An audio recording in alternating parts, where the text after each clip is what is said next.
بسم الله الرحمن الرحيم صباح wanaagsan qodobada wararka idaacada risaala saakina kooda ugu waaweyn waxa kamid ah magaalada caasimada ee Muqdisho iyo gobolada dalka oo xalay lagu qabtay munaasabado lagu weyninayo xuska 26 Juun maalinta xornimada gobolada waqooyi madaxweyne Farmaajo oo sheegay dawladda Soomaaliya ay diyaar u tahay dib u soo celinta wadahadalada Soomaaliland iyo maamulka wadahadalada Soomaaliland iyo dawladda federaalka Soomaaliya Rasaare Kheyr oo sheegay xukuumaddiisa ay ka garaabayso dhibaatooyinka siyaasadeed ee soo gaaray shacabka ku nool gobolada waqooyi maxkamadda caalamiga oo shaacisay xilliga la dhageysanayo dacwadda badda ee Soomaaliya iyo Kenya ciidanka Mareykanka oo duqeyn ka geystay magaalada Jilib ee gobolka Jubbada Dhexe saraakiisha ciidanka Danam oo sheegay in al-shabaab ay ka saareen deegaanada hoostaga degmada Jamaame dawladda Soomaaliya oo ku guuleysatay in la qaado xayiraadii saarnada xoolaha Soomaaliya loo dhoofiyo Sacuudiga ra'iisul Soomaaliya oo odayaasha dhaqanka ee Dhuusamareeb isla meel dhigay in shirar dib u heshiisiin laga hormariyo doorashada ka hor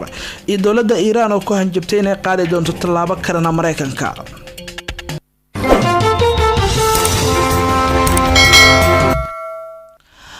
markale subax wanaagsan waa 26 Juun 2019 u diyaar garoob wararkaas oo dhan magaalada caasimada ee Muqdisho iyo gobolada dalka Soomaaliya xalay waxa lagu xusay munaasabada 26 Juun oo maalinta xornimada gobolada waqooyi oo markii ugu horeysay halka laga tagay calanka Soomaaliya munaasabada lagu weyninayo waxa ay ka kala dhaceen magaalada Muqdisho gobolada dalka Soomaaliya iyo waliba deegaanada Somaliland magaalada caasimada Muqdisho hadii aan ku hormarnay munaasabad si weyn loo soo agaasimay ayaa ka dhacday xarunta dawladda hoose xamar waxana halkaas ka qayb galay mas'uuliyiinta ugu sarreeyay dalka madaxweynaha iyo waliba xubnaha kale ee dawladda federaalka waxana halkaas lagu soo bandhigay macluumaadyo la xiriira sida ay ku timid xornimada maanta ayna harsanayno waxana way joog hore halkaas joogay ka sheekayeen sida ay ku timid xornimada iyo waliba waxyaabaha hadda loo baahayaa inay qaado dawladda Soomaaliya ee la xiriira in Somaliland laga garaabo wax walba ay tabanayso madaxweynaha Soomaaliya Maxamed Cabdilaahi Farmaajo oo khudbad aan saas u badnayd ka jeediyay munaasabadii xalay ka dhacday dawladda hoose xamar waxa uu sheegay in dawladda Soomaaliya ay mar walba diyaar u tahay dib u soo celinta wadahadalada Somaliland iyo waliba dawladda federaalka waxa uu sheegay in ay ka go'an tahay dib u soo celinta midnimada gobolada waqooyi ee Soomaaliya dawladdiisana ay tahay waxyaabaha ugu horeeya hadda ay ka shaqeyn doonto waxaan mar kale ugu baaqayaa ama ku baaqayaa in wadahadalada Soomaaliya iyo Somaliland aan dardargelino waxaan ku soconaa muddo 30 sano ah hadda oo ummadda Soomaaliyeed oo waqti badan ka lumay gaar ahaan dhalinyarada waxaa loo baahan yahay in runta la wajaho oo si walaaltinimo leh wada hadalkii hakadka galay halkiisii laga sii wado la isxog waraysto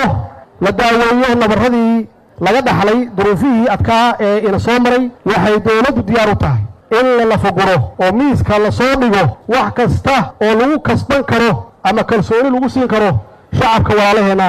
ee Somaliland oo looga bogsiin karo dareenkooda si wadajir ahna loogu sixi karo khaldaadkii ay keeneen marxaladihii aan soo marnay ummadda Soomaaliyeed ma kala maaranto waxaan dhalinyarada leeyahay ayaga iska leh mustaqbalka waa inay bilaabaan dood cilmiyeedyo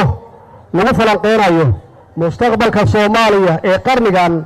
21aadka ah ee aan ku jirno iyo sidii aan uga habsaanay caalamka intiisa kale maanta waxaan u dabaaldegaynaa waa sharaftii qiimihii qabkii dadkii gobolada waqooyi ee calankii ka taagay beertii xorriyadda ee Hargeysa iyo dawladdii iyo midnimadii ummadda Soomaaliyeed ee u keeneen inay noqoto mid jirta oo caalamka aan ku leenahay sharaf waxaan u hambalyeeyaa guud ahaan ummadda Soomaaliyeed meel kasta ay joogaan marka laga reebo magaalada caasimada ee Muqdisho oo ay ka dhacday munaasabada ayaa waxa sidoo kale magaalooyinka kamid ah gobolada dalka Soomaaliya lagu qabtay magaalada Dhuusamareeb oo ku sugan yahay ra'iisul Soomaaliya Xasan Cali Kheyr ayaa ina xalay laga xusay xuska 59aad ee xorriyadda Soomaaliya ra'iisul Soomaaliya Xasan Cali Kheyr ayaa xarunta magaalada Dhuusamareeb oo kaga qayb galayay 59 guurada xornimada Soomaaliya ayaa gobolada waqooyi uga hambaliyay munaasabada 26 Juun waxa uu sheegay in xukuumaddiisu ay ka shaqeyn doonto ka garaabida dhibaatooyinka siyaasadeed ay soo gaaray shacabka ku nool gobolada waqooyi waxa uu sheegay in waqtiga hadda la joogo uusan ahayn waqti la kala maarmo laakiin waxa uu sheegay in la isku baahan yahay sida darteedna mar walba ay ka shaqeyn doonaan dhibaatada soo gaartay gobolada waqooyi inay ka garaabaan waxaan ka garaabaynaa wax walba oo tabasho ah waxaan leenahay waxaan diyaar u nahay inaan soo celino gacantii aad keenteen mid la mid ah ama ka weyn. macnaheedu waxay tahay Soomaali haddii aan nahay waxaan nahay walaalo aan kala maarmayn. dadkeenna halkan joogana oo ka mas'uula dowladda iyo dhammaan shacabka reer Koonfureed waa inaan aqbal dadaalkii ay muujiyeen walaalaheenna waqooyi. waxaan leeyahay marka qofna jirkiisa barkiis kama maarmo. dunida maanta aan ku noolnahay oo dagaalku yahay xeeladaysi, dadku ay difaac isu yihiin, tiradoodana lagu tartamo, khayraadka la isku dulmiyo, maskaxda la isku gumaysto, walaal-la'aan lama noolaan karo. si aan jiilka dambe ee soo socda ugu wareejinno dal nabada, dad midnimo leh, nolol barwaaqo ah iyo magaca Soomaaliyeed oo haybad iyo karaamo leh. waddada ama waddadii wadajirka ma ogiye waddo kale aniga iima muuqato. maadaama waddada keliya oo noo muuqata waqooyi iyo koonfurba ay tahay waddada wadajirka, waxaan leenahay waa inaan qaadnaa tallaabooyinka ugu dhaadheer haddii aan nahay dadkeenna jooga koonfurta. iyagana waxaan leenahay walaal-la'aani waa wax la'aan. sidaas daraaddeed dadka Soomaaliyeed oo Ilaahay khayraad iyo wax walba ku manaystay si ay u ilaashadaan khayraadkooda, maadaama dunida iyo Ra-iisul Soomaaliya Xasan Cali Kheyre ayuu kaasi ahaa dhuuso mareeb ku sugnaa xalina halka khudbad uu ka jeedinayay munaasabada 26 Juun oo 59 gurada ka soo wareegatay xorriyadda Soomaaliya gaar ahaan gobolada waqooyi markaas oo gumeysihii Ingiriiska iska dulqaadeen. dhammaan madaxda qaranka khudbadaha ay jeediyeen ayaa xalay u muuqday kuwo ay ku muujinayeen inay ka garaabi doonaan dhibaatooyinka ama tabashada ay tabanayaan Somaliland, taasoo ku qasabtay qudhoodu in ay shaaciyaan in Soomaaliya intooda kale ka go'an. inkastoo madaxweynaha Soomaaliya uu shaaciyay in dib loo bilaabo doono wadahadalada Somaliland iyo waliba Soomaaliya ayaa dhinaca kale waxaa guuldareystay qorshe la doonayay in wadahadaladaas uu kaga furmo magaalada Nairobi xilli dowladda Soomaaliya shalay ay shaacisay in aysan qayb keen wadahadaladaas oo ay kaliya ay ku noqdeen wakiilo ka socda Somaliland iyo xubno beesha caalamka oo shalay ku shiray magaalada Nairobi ee dalkaasi Kenya. wasiir ka mid ah waa xubnaha Somaliland gaar wasiirka arrimaha dibadda Somaliland oo la hadlay warbaahintan waxa uu sheegay inay ka xuyeen maqnaashaha dowladda Soomaaliya ee shirkii Nairobi shalay. wararkeena kalena waxaa ku jira Mareykanka waxa uu duqeyn uu ka geystay magaalada Jilib ee gobolka Jubbada Dhexe, waxaana la tilmaamayaa duqeyntaas lala eegtay saldhigyo ay leeyihiin ururka Al-Shabaab. maxamed cabdiraxmaan ayaa warkan faafahinaya. taliska ciidamada Mareykanka ee Africom ayaa sheegay in duqeyn ay ka fuliyeen Soomaaliya ay ku dileen xubin ka tirsanaa ururka Al-Shabaab. qoraalka ka soo baxay Africom ayaa lagu sheegay in duqeyntani oo lala kaashaday dowladda federaalka ee Soomaaliya laga fuliyay magaalada Jilib ee gobolka Jubbada Dhexe 24 bishan Juun. qoraalka ayaa lagu sheegay in weeraradani lagu yareynayo dhaqdhaqaaqyada kooxda Al-Shabaab ee gobolada kuwaasi oo la sheegay halista amniga iyo nabadgelyada shacabka inay ku yihiin. ciidamada xoogga dalka oo kaashanaya saaxiibadooda Mareykanka ayaa howlgal ka dhan ah kooxda Al-Shabaab ka fuliyay dalka, waxaana jira deegaano badan oo laga saaray maleeshiyaadka Al-Shabaab kuwaasi oo shacabka horay uga barakaciyay hadda dib ay ugu laabanayaan si dib nolol cusub ay u bilaabaan ayaa lagu yiri warka qoraalka ee ka soo baxay Africom. maxkamadda caalamiga waxay shaacisay xilliga la dhageysan doono dacwadda badda ee Soomaaliya iyo waliba Kenya, taasoo hadda hortaala maxkamadda caalamiga ee cadaaladda ayaa qoraal ay soo saartay waxay shaaca ka qaaday goorta ay sida rasmiga ah loo dhageysan doono dooda dacwadda badda ee u dhaxaysa Soomaaliya iyo Kenya. qoraal ka kooban waa qoraal ka soo baxay maxkamadda ayaa waxaa lagu shaaciyay in dhageysiga dacwadda ay dhici doonto 9 ilaa 13 bisha September ee sanadkan. dhageysiga ayaa ka koobnaan doona laba wareeg. wareegga koowaad ayaa la qaban doonaa 9 ilaa 11 September. 9 oo ku beegan maalinimo Isniin ayaa waxaa dooda leh Soomaaliya, halka 11 oo Arbacada ay ku beegan tahayna ay leedahay dowladda Kenya. wareegga labaad ee dhageysiga dacwadda ayaa dhici doona 12 ilaa 13 bisha September. 12 oo ku beegan maalinimo Khamiis ayaa waxaa hadli doona qareenada Soomaaliya, halka 13 oo Jimcaha ku beegan ay hadli doonto dowladda Kenya. go'aanka kama dambaysta ee maxkamadda ayaana la filayaa inay ku dhawaaqdo dabeeqada ama dhamaadka isla sanadkan sida uu maxkamadu ay shaacisay ee 2019 qodobada kale warkeena ka haran waxaa qaybka dowladda federaalka Soomaaliya waxa ay shaacisay inay ku guuleysatay in muddo sanada kadib xayiraada laga qaado xoolaha Soomaaliya oo loo dhoofin jiray dalka Sacuudiga.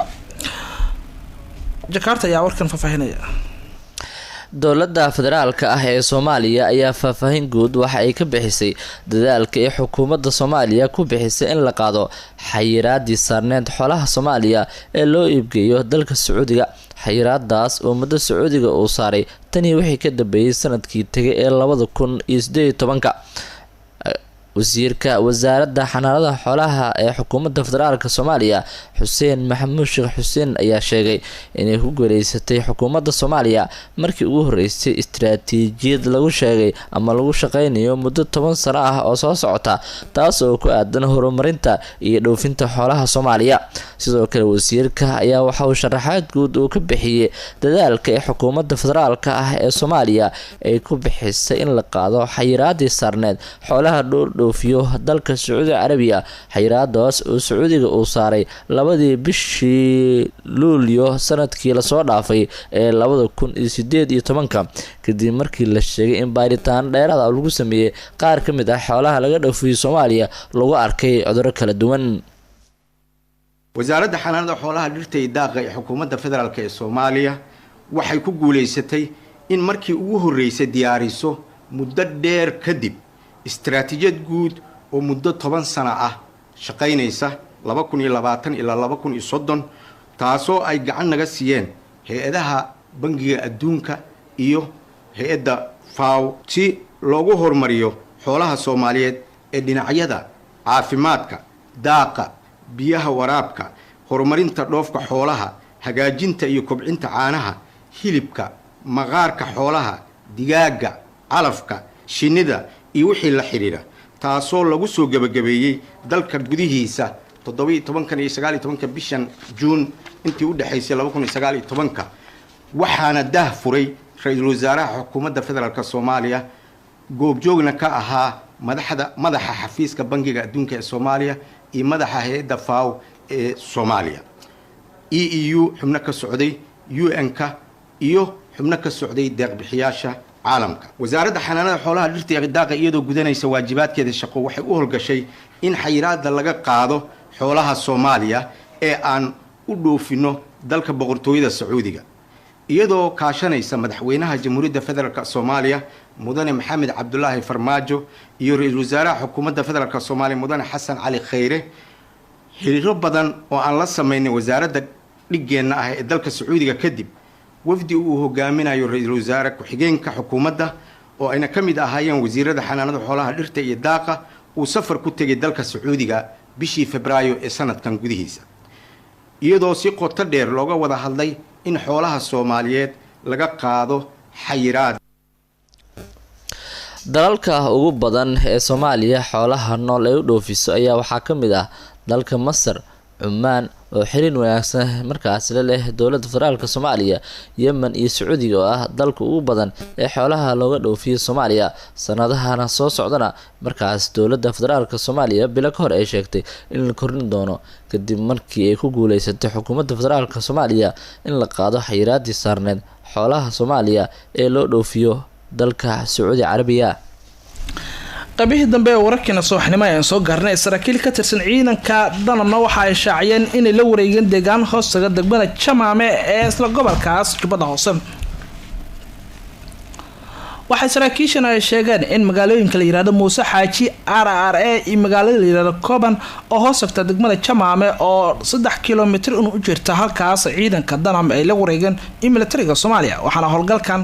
la shaaciyay shalay ilaa gobol-dhiciiba xalay halka ay ka sameeyeen ciidanka Xasan Maxamed Aadan Ciraaqi oo taliyaha ciidanka danam iyo sarkaal kale ka tirsan militariga Soomaaliya labaduba waxay sharaxayeen natiijada ka soo baxday howlgalka Jamaame ka socda. ciidankaasi waxa weeyaan wuxuu qabsaday meesha la yiraahdo waxa weeyaan magaalada Muuse Xaaji iyo waxa weeyaan magaalada Araare iyo magaalada la yiraahdo Koban oo runtii waxa weeyaan cadowga ummadda Soomaaliyeed ay ku dhibaateynayaan halka koban dagaal baa ka dhacay dagaalkaasi waxa weeyaan ciidamada Soomaaliyeed way ku guuleysteen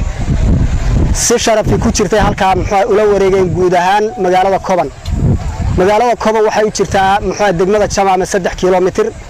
runtii waxa weeyaan cadowgiina halkaas uu ka kala firxaday markii aan hawsha fulinaynay shacabkii aan ugu tagnay koman waxa shacab dawlad u baahan shacabkan Soomaaliyeed waxay u baahan yihiin dawlad waxay u baahan yihiin nolol waxay u baahan yihiin caafimaad laakiin ciidamada qalabka sida ee ka howlgalay meesha maanta si xarayale oo wanaagsan iyo u fuliyeen waajibaadkii la siiyay